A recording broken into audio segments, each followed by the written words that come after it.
بسم اللہ الرحمن الرحیم۔ ایک شخص نے حضرت موسیٰ علیہ السلام سے درخواست کی کہ مجھے جانوروں کی زبان سکھا دیں۔ عین ممکن ہے کہ ان کی باتوں سے مجھے قدر عبرت حاصل ہو کہ جانور محض آخرت کے بارے میں بات کرتے ہیں۔ عین ممکن ہے کہ ان کی زبان کو سننے کے بعد میں ہدایت یافتہ ہو سکوں۔ موسیٰ علیہ السلام نے اسے منع فرمایا اور یہ بھی فرمایا کہ یہ عمل تیرے لیے خطرناک ثابت ہو سکتا ہے، لیکن وہ بضد رہا۔ بالآخر حضرت موسیٰ علیہ السلام نے اللہ تعالیٰ سے دعا کی۔ اللہ نے حکم دیا کہ اسے جانوروں کی زبان سکھا دو۔ اس کے باوجود حضرت موسیٰ علیہ السلام نے اسے سمجھانے کی پوری کوشش کی کہ خدا کے معاملات میں ٹانگ مت اڑا، لیکن وہ شخص بضد رہا۔ تو موسیٰ علیہ السلام نے اس کے گھر میں موجود 2 جانور یعنی کتا اور مرغ کی زبان سکھا دی۔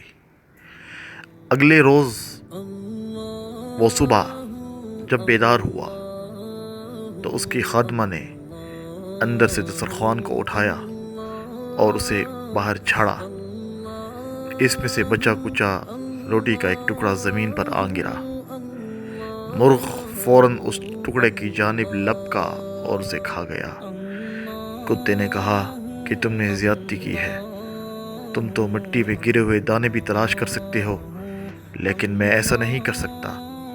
اگر تم روٹی کا یہ ٹکڑا میرے لیے چھوڑ دیتے تو میں اسے کھا کر اپنی بھوک مٹا سکتا تھا۔ مرغ نے کہا کہ تم فکر نہ کرو، کل مالک کا گھوڑا مر جائے گا اور تم گوشت سے لطف اندوز ہونا۔ اس شخص نے مرغ کی بات سن کر بازار میں جا کر گھوڑا فروخت کر دیا اور مرغ کو کتے کے سامنے شرمندہ ہونا پڑا۔ اگلے روز مرغ نے پھر روٹی کا ٹکڑا اچک لیا اور کتے نے پھر شکوہ کیا اور دونوں میں پھر سے تکرار شروع ہو گئی کہ ایک مرتبہ پھر مرغ نے کہا کہ مالک نے گھوڑا فروخت کر دیا اور وہ نئے مالک کے پاس جا کر موت سے ہمکنار ہو گیا، لیکن تم فکر نہ کرو، کل اس کا خچر مر جائے گا اور تم پیٹ بھر کر گوشت کھانا۔ اس شخص نے جیسے ہی یہ بات سنی تو فوراً بازار میں جا کر اس خچر کو فروخت کر دیا۔ تیسرے روز دونوں جانوروں میں ایک مرتبہ پھر تکرار شروع ہو گئی۔ کتے نے مرغ سے کہا کہ تم جھوٹے ہو اور اگر تمہارے پیچھے لگا رہا تو میں بھوک سے مر جاؤں گا۔ مرغ نے جواب دیا کہ اس میں میرا کیا قصور، مالک نے خچر جا کر بیچ دیا اور وہ خچر اپنے نئے مالک کے پاس جانے کے بعد مر گیا، لیکن تو فکر نہ کر، کل اس کا غلام مر جائے گا اور کتوں اور بھکاریوں میں روٹیاں تقسیم ہوگی، تم بھی خوب پیٹ بھر کر کھانا۔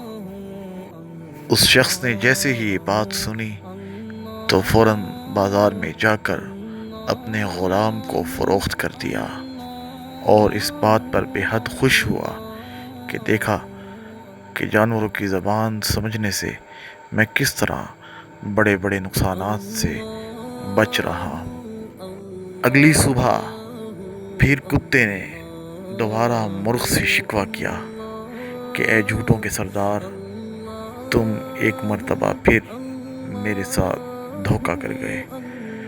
مرغ نے کہا میں اور میری قوم جھوٹ نہیں بولتی۔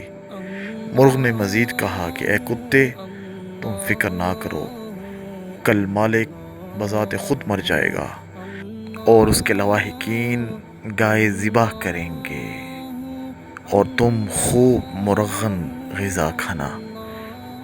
اس شخص نے جب مرغ کے منہ سے اپنی موت کی خبر سنی تو فوراً موسیٰ علیہ السلام کے پاس پہنچا، تو موسیٰ علیہ السلام نے فرمایا کہ جس طرح تم دوسری چیز بیچ کر نقصان سے محفوظ رہے، اس طرح تم اپنے آپ کو فروخت کر کے نقصان سے بچ جاؤ۔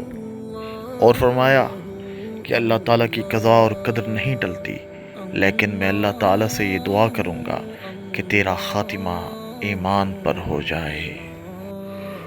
اس دوران اس شخص کی طبیعت بگڑ گئی اور اس پر نزع کی کیفیت طاری ہو گئی۔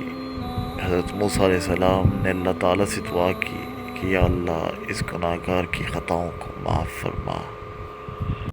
موسیٰ علیہ السلام کی دعا پر اللہ تعالیٰ نے اس کا خاتمہ ایمان پر کر دیا، اور موسیٰ علیہ السلام کو یہ اعزاز بخشا کہ اگر آپ چاہیں تو ہم اسے دوبارہ زندگی عطا کر دیں۔ حضرت موسیٰ علیہ السلام نے عرض کیا یا اللہ یہ دنیا فانی ہے، اگر یہ تیرے حکم سے زندہ بھی ہو جاتا ہے تو دوبارہ اسے موت آنا لازمی ہوگا، اس لیے تو اسے ابدی زندگی بخش، اور جو تیرے حضور حاضر ہو چکے ہیں ان تمام کی مغفرت فرما۔